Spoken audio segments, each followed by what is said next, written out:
आज मैं आपको इस वीडियो में हरियाणा विद्यालय शिक्षा बोर्ड ने हिंदी विषय के अंदर नैतिक शिक्षा की जो नई किताब लगवा दी है, पुरानी किताब को हटवा दिया गया है और उसके स्थान पर एक नैतिक शिक्षा की नई किताब लगवा दी गई है जिसका नाम आदर्श जीवन मूल्य है। इस किताब के दूसरे पार्ट के क्वेश्चन आंसर मैं आपको इस वीडियो के अंदर करवाऊंगा। इससे पहले पार्ट के क्वेश्चन आंसर भी मैं अपने चैनल पर करवा चुका हूँ। अगर आपने वो वीडियो नहीं देखी है तो लिंक आपको इस वीडियो के डिस्क्रिप्शन में मिल जाएगा या फिर आप प्ले लिस्ट में से भी देख सकते हैं। और हरियाणा बोर्ड ने इससे पहले भी एक नैतिक शिक्षा की किताब लगवा रखी थी जो इस साल हटवा दी गई है। उसमें और इसमें अंतर ये है कि पहले वाली जो नैतिक शिक्षा की किताब थी उसके अंदर 18 पाठ थे और इस नई किताब के अंदर केवल 9 पाठ है, यानी कि इस साल आपको केवल 9 पाठ पढ़ने हैं। और इस किताब के सभी 9 पाठों के क्वेश्चन आंसर मैं आपको अपने चैनल पर करवाऊंगा। वीडियो अच्छी लगे तो लाइक करें, चैनल को सब्सक्राइब करके ऑल के बटन के ऊपर क्लिक कर लें ताकि जब नेक्स्ट चैप्टर की वीडियो अपलोड हो तो उसका नोटिफिकेशन आपको मिल जाए। अब दूसरे पार्ट के क्वेश्चन आंसर देखते हैं। दूसरे पार्ट के सभी क्वेश्चन आंसर मैंने यहाँ पर नोट कर रखे हैं। दूसरा पार्ट जो है इसका नाम है आर्जवम और पहला क्वेश्चन है जीवन में दिव्य लक्षणों का क्या महत्व है। दिव्य लक्षणों का मतलब होता है कि जो एक इंसान के एक व्यक्ति के अंदर जो गुण होते हैं उसको दिव्य लक्षण बोला गया है और इसका क्या महत्व है आंसर बताना है। आंसर देखें, जीवन में दिव्य लक्षणों का बहुत महत्व होता है, यानी कि जो जीवन है इसके अंदर जो हमारे अंदर जो लक्षण होते हैं, अच्छे गुण जो यानी कि अच्छे जो गुण होते हैं उनको दिव्य लक्षण बोला है, उनका बहुत महत्व होता है। यह दिव्य लक्षण जीवन का आधार है, यानी कि दिव्य लक्षणों को यानी कि अच्छे गुणों को जीवन का आधार बताया है। मनुष्य में छिपी महानता को प्रकट करते हैं, यानी कि मनुष्य के अंदर जो छुपी हुई महानता है, यानी कि जो अंदर मनुष्य के अंदर जो महानता है उसको प्रकट करने में दिव्य लक्षण मदद करते हैं। वास्तव में यह दिव्य लक्षण समूचे जीवन की अक्षय निधि है। अक्षय निधि का मतलब होता है ऐसी संपत्ति जो कभी ख़त्म ना हो, यानी कि ऐसी पूंजी, क्योंकि व्यक्ति के अंदर जो गुण होते हैं वो ऐसे होते हैं जो कभी भी समाप्त नहीं होते, इसलिए इन दिव्य लक्षणों को समूचे जीवन की अक्षय निधि कहा गया है। उसके बाद दूसरा क्वेश्चन देखिए। दूसरा क्वेश्चन है आवर्जम के रूप में गीता के कृष्ण वास्तव में क्या कहना चाहते हैं, यानी कि इस शब्द के माध्यम से गीता के अंदर श्री कृष्ण वास्तव में क्या कहना चाहते हैं। आंसर देखें। आंसर के अंदर है आवर्जम शब्द का अर्थ है स्वभाव में सरलता, सहजता और सीधापन, यानी कि इस शब्द का मतलब है एक व्यक्ति जो है सरल होना चाहिए, सहज होना चाहिए और सीधा होना चाहिए। श्री कृष्ण वास्तव में यह कहना चाहते हैं कि हमारे मन में किसी भी प्रकार का छल कपट, यानी कि छल कपट का मतलब है किसी को धोखा देने की भावना नहीं होनी चाहिए। हमें दिखावे के लिए सीधा साधा या भोला बनने का प्रयास नहीं करना चाहिए, यानी कि केवल दिखाने के लिए ही हमें सीधा साधा और भोला नहीं होना चाहिए। जिस सरलता, सादगी व सहजता को हम दर्शाना चाहते हैं वह सरलता हमारे स्वभाव, आदत और व्यवहार में होनी चाहिए, यानी कि ये तीनों गुण जो हैं सरलता, सादगी व सहजता, ये हमारे स्वभाव में होने चाहिए, आदत में होने चाहिए और व्यवहार में होने चाहिए। उसके बाद तीसरा क्वेश्चन देखिए। तीसरा क्वेश्चन है दुर्योधन अपने गुरु और बड़ों का आशीर्वाद क्यों नहीं ले पाया, यानी कि दुर्योधन को जो युद्ध हुआ था महाभारत का, उस युद्ध के अंदर अपने गुरुओं का और बड़ों का आशीर्वाद उसे क्यों नहीं मिला। आंसर देखें। दुर्योधन अपने गुरु और बड़ों का आशीर्वाद इसलिए नहीं ले पाया क्योंकि पहला कारण बताया है उसके मन में राजपुत्र होने का अहंकार व अकड़ थी, यानी कि जो दुर्योधन था वो राजा का पुत्र था, इसलिए उसके अंदर अहंकार था और अकड़ थी। इस वजह से जो है वो अपने गुरुओं का और बड़ों का आशीर्वाद नहीं ले पाया। वह जब भी अपने गुरु और बड़ों से बात करता तब उन्हें पांडवों के विरुद्ध उकसाने के लिए छल कपट की बातें करता, यानी कि अपने गुरुओं को और बड़ों को पांडवों के विरुद्ध उकसाने के लिए यानी कि भड़काने के लिए हमेशा छल कपट का सहारा लेता था। उसके बाद तीसरा कारण बताया है उसके मन और व्यवहार में अपने गुरु व बड़ों के प्रति विनम्रता यानी कि अच्छी भावना यानी कि अच्छा भाव नहीं था, यानी कि आदर नहीं करता था। विनम्र का मतलब होता है ऐसा व्यक्ति जिसके अंदर घमंड ना हो, ऐसे व्यक्ति को विनम्र कहते हैं। यानी कि उसके अंदर उसके स्वभाव में विनम्रता नहीं थी, इसीलिए जो है उसको अपने गुरुओं का और बड़ों का आदर जो आशीर्वाद था वो नहीं मिला। उसके बाद चौथा क्वेश्चन देखें। चौथा क्वेश्चन है, आज भी विदुरानी यानी कि विदुर की जो पत्नी है विदुरानी, उसका आदर सम्मान क्यों सुरक्षित है, यानी कि क्यों उसका उनका आज भी आदर और सम्मान किया जाता है। आंसर देखें। विदुर राजा धृतराष्ट्र के दरबार में उच्च पद पर आसीन थे, यानी कि जो विदुर थे वो राजा धृतराष्ट्र के दरबार के अंदर एक उच्च पद पर आसीन थे, यानी कि बड़े पद पर थे, परंतु वे सरलता व सादगी भरा जीवन व्यतीत करते थे। वे अपनी पत्नी विदुरानी के साथ कुटिया में निवास करते थे, यानी कि झोपड़ी में रहते थे वो। श्री कृष्ण ने जब उनके मन में अपने प्रति निश्चल प्रेम देखा, यानी कि बिना छल का प्रेम देखा उनके मन में अपने प्रति, तब वे दुर्योधन के राजमहल को छोड़कर उनकी कुटिया में साधारण फल साग खाने चले गए। उसके बाद इसी निश्चल प्रेम के कारण विदुर और विदुरानी का आदर सम्मान आज भी सुरक्षित है, यानी कि इसी निश्चल यानी कि बिना छल का जो प्रेम था उसी के कारण जो है विदुर और विदुरानी आज भी उनका सम्मान किया जाता है। अगला क्वेश्चन देखें।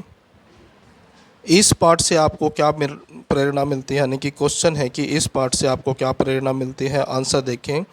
इस पाठ से हमें निम्नलिखित प्रेरणा मिलती है। पहला है, हमें मन और स्वभाव से निश्चल निष्कपट होना चाहिए, यानी कि हमारे मन में किसी दूसरे व्यक्ति के प्रति निश्चल यानी कि छल की भावना और निष्कपट यानी कि वैर भावना नहीं होनी चाहिए। तो यहाँ पर जो है पहले पॉइंट के अंदर ये बताया गया है कि हमारे मन और स्वभाव के अंदर किसी को भी धोखा देने की भावना नहीं होनी चाहिए। दूसरा पॉइंट है, हमें अपने गुरुजनों व बड़ों के साथ विनम्रता भरा व्यवहार करना चाहिए, यानी कि अच्छा व्यवहार करना चाहिए अपने गुरुजनों और अपने से बड़े व्यक्तियों के साथ। यानी कि विनम्रता का मतलब मैंने आपको पहले ही बताया था, ऐसा व्यवहार जिसके अंदर घमंड ना हो। तीसरा पॉइंट है, हमें न तो अकड़ना चाहिए और न ही किसी बात पर अभिमान या घमंड करना चाहिए। उसके बाद अगला क्वेश्चन है क्वेश्चन नंबर 6, विद्यार्थी के रूप में झूठा दिखावा करने का आपको क्या नुकसान उठाना पड़ सकता है, यानी कि एक जो विद्यार्थी है अगर वो झूठा दिखावा करता है तो उसको क्या नुकसान उठाने पड़ सकते हैं, उसके बारे में बताना है। आंसर देखें। विद्यार्थी के रूप में झूठा दिखावा करने का हमें निम्नलिखित नुकसान उठाना पड़ सकता है। पहला है, हमें अपने लक्ष्य की प्राप्ति नहीं होगी, यानी कि हम जो बनना चाहते हैं यानी कि भविष्य में जो हम बनना चाहते हैं उसमें हमें सफलता नहीं मिलेगी अगर हम झूठा दिखावा करते हैं।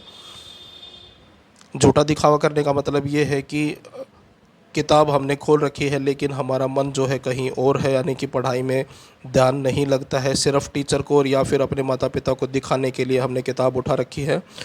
तो ऐसा नहीं करना चाहिए, यानी कि मन लगाकर पढ़ाई करनी चाहिए। दूसरा पॉइंट है, हमारा झूठ जब पकड़ा जाएगा तब हमारा मान सम्मान भी नष्ट हो जाएगा, यानी कि जब हमारे झूठी बातें पकड़ी जाती हैं तो उसका मान सम्मान भी नष्ट हो जाता है, यानी कि ऐसे व्यक्ति का कोई भी आदर नहीं करता। उसके बाद तीसरा है, भविष्य में भी लोग हमारे व्यवहार पर विश्वास नहीं करेंगे, यानी कि एक बार जो व्यक्ति झूठ बोलते हुए पकड़ा जाता है तो भविष्य में जो है दूसरे लोग उस पर विश्वास नहीं करते हैं। यदि हमने पढ़ाई लिखाई के कार्यों में झूठा दिखावा किया, यानी कि जो पढ़ाई लिखाई के जो कार्य है अगर उसके अंदर हम सिर्फ झूठा दिखावा करते हैं तब हम न तो उस परीक्षा में उत्तीर्ण होंगे, यानी कि ना तो हम परीक्षा में पास होंगे और न ही हमें विद्या अर्जित कर सकेंगे, यानी कि ना ही हमें विद्या आएगी। उसके बाद जो है अन्य महत्वपूर्ण प्रश्न, यानी कि जो अदर इम्पोर्टेंट क्वेश्चन है, ये वो क्वेश्चन है। पहला क्वेश्चन है इसके अंदर, सबरी कौन थी, उसे किसका और क्यों अनुग्रह मिला। अनुग्रह का मतलब होता है कृपा मिली। तो आंसर देखें, सबरी एक भीलनी थी, यानी कि आदिवासी थी। वह बाहरी रूप से सुंदर नहीं थी, उसके पास ऐश्वर्य अर्थात धन दौलत नहीं था, यानी कि सबरी जो है दिखने में सुंदर नहीं थी, वो भीलनी थी यानी कि आदिवासी थी। उसके पास ऐश्वर्य यानी कि धन दौलत भी नहीं था, परंतु उसके मन में सीधापन और सहजता का भाव था, यानी कि वो सीधी थी और सहज स्वभाव की थी। इन्हीं दिव्य गुणों यानी कि इन्हीं गुणों की वजह से ही के कारण उसे प्रभु श्री राम का स्नेह और अनुग्रह यानी कि भगवान श्री राम की क्या प्रेम और कृपा प्राप्त हुई यानी कि मिली। उसके बाद दूसरा क्वेश्चन है, श्री कृष्ण ने दुर्योधन के आग्रह को क्यों अस्वीकार कर दिया। आंसर देखें, महाभारत का युद्ध आरंभ होने से पूर्व श्री कृष्ण शांति दूत बनकर हस्तिनापुर आए थे। यानी कि महाभारत का जो युद्ध था उसके शुरू होने से पहले भगवान श्री कृष्ण जो है शांति दूत बनकर हस्तिनापुर में आए थे। उस समय दुर्योधन ने कपट भरे मन से यानी कि धोखा देने के मन से उन्हें अपने महल में चलने तथा वहां पर उत्तम भोजन करने का आग्रह किया यानी कि प्रार्थना की।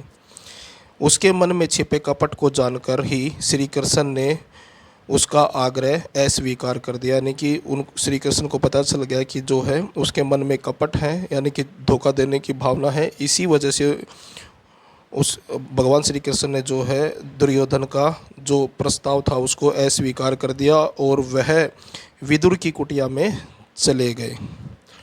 उसके बाद अगला क्वेश्चन है, दुर्योधन के कपट भरे व्यवहार के कौन से उदाहरण आर्जवम पाठ में दिए गए हैं। आंसर देखें, दुर्योधन के कपट भरे व्यवहार के निम्नलिखित उदाहरण इस पाठ में दिए गए हैं। पहला है, महाभारत के युद्ध के आरंभ में वह गुरु द्रोण के साथ अकड़ कर बात करता है। यानी कि महाभारत का युद्ध शुरू होने से पहले वो गुरु द्रोणाचार्य के साथ अकड़ कर बातें करता है। वह उन्हें पांडवों के विरुद्ध उकसाने के लिए छल कपट भरी बातें भी करता है। यानी कि गुरु द्रोणाचार्य को पांडवों के विरुद्ध भड़काने के लिए जो है छल कपट वाली बातें भी करता है। शांति दूत बनकर आए श्री कृष्ण को अपने छल कपट से प्रभावित करने का प्रयास करता है। वह उन्हें अपने महल में ले जाने और उत्तम भोजन कराने का चतुराई भरा आग्रह करता है। उसके बाद अगला क्वेश्चन है, शूर्पणखा कौन थी, उसका व्यवहार कैसा था। आंसर देखें, शूर्पणखा एक राक्षसी और रावण की बहन थी। यानी कि शूर्पणखा जो थी वो राक्षसनी थी और रावण की बहन थी। वह बाहर से सुंदर सीधापन लिए और सहज बनकर राम लक्ष्मण के पास आई थी। यानी कि वो सुंदर बनकर, सीधी बनकर और सहज बनकर जो है भगवान श्री राम और कृष्ण के पास, लक्ष्मण के पास आई थी। परंतु उसके मन में कपट भरा था यानी कि धोखा देने की भावना थी। इसलिए लक्ष्मण ने उसकी नाक काट कर उसे वहाँ से भगा दिया।